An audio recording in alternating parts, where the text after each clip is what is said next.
This is Mr. and what I have for you today is a ground attack on this popular town hall base that you see everywhere now. I've already done a video on it, which was an air attack. If you haven't seen that one, link upstairs now and link in the description below. Let's dive in. We have basic bow witch, 2 golems, 9 witches, 10 bowlers plus the siege machine, which is the ram. Golems down, witches, wait a little bit. Bowlers coming in behind, going to put that siege machine down to cut through that area to open up this inside expo so that at least something can kind of path through that. We still do have 2 infernos, one on multi, one on single, and we do need to figure how we're going to take those out. Have a look here, we've got a jump spell. Just pay attention to how that jump spell actually ends up getting used in the attack. One free spell as well. Now we do have a multi, we do have a single, so deciding beforehand if you want to use it on one or the other, or just saying, you know what, I need to keep it up my sleeve, depends how things are going at the time. In this case, used on the multi.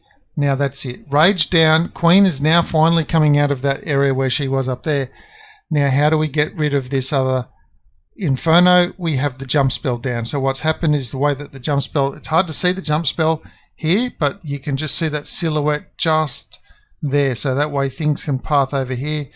Relying on the queen taking that out. That was always going to be the bugbear, the other Inferno tower.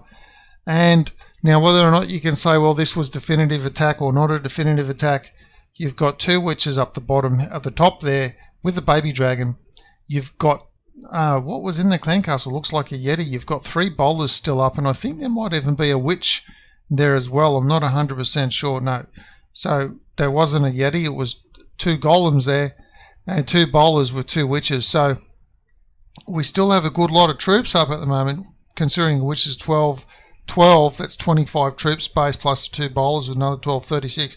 It's like saying you've got 7 hogs left at the end of the attack. And that's still a pretty good amount at the end of the attack. So we had 5 bowlers and a giant left in the middle. Came in with 10 bowlers of our own. Let's have another look at that. Baby dragon and a minion for help funneling.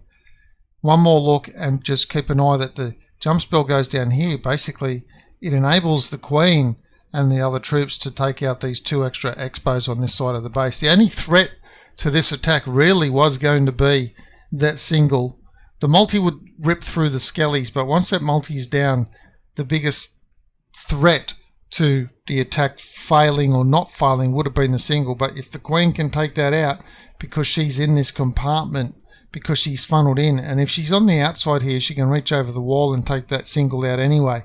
So either way, it was always going to be looking pretty decent, I feel, for a 3-star coming in from that angle of the base.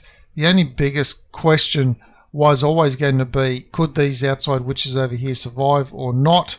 Because the multi will nuke through the skellies pretty quickly and then retarget onto the witches. That was the only problem. Like you can see here, he's got, I think, 2 or 3 witches are being targeted by that multi there straight away. King's over here on that left hand side. Queen's finally passed through. There we go. We've got that jump spell down just over here. Queen's through that hole in the wall that the ram placed. Now she reaches over the wall. Because of the double bounce of the bowlers, that took care of the other thing. So she can just path around in that little moat, take out the single, and just rely on those witches up the top there. Now, if you use this attack on this base in your own wars, will it go exactly like this? Most probably not. It might go a little bit different. It might go even better.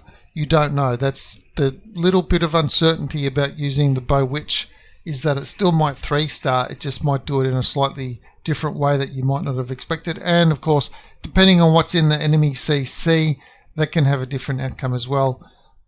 Were there ice golems in the enemy CC? Was it a dragon loon combo? Was it a bunch of witches or a CC full of archers or something like that? All those little things, they all play slightly different parts in the outcome. In any case, this is how to beat this base with bow witch. Like I said, the air attack one is in the description below if you haven't seen that. But that's all I've got for this video. If you have any questions or comments about this, do please leave them down below. If you like this sort of thing, you want to see more, please subscribe to the channel and share it with your clanmates who might need to be attacking a base like this. And as always, thanks for watching.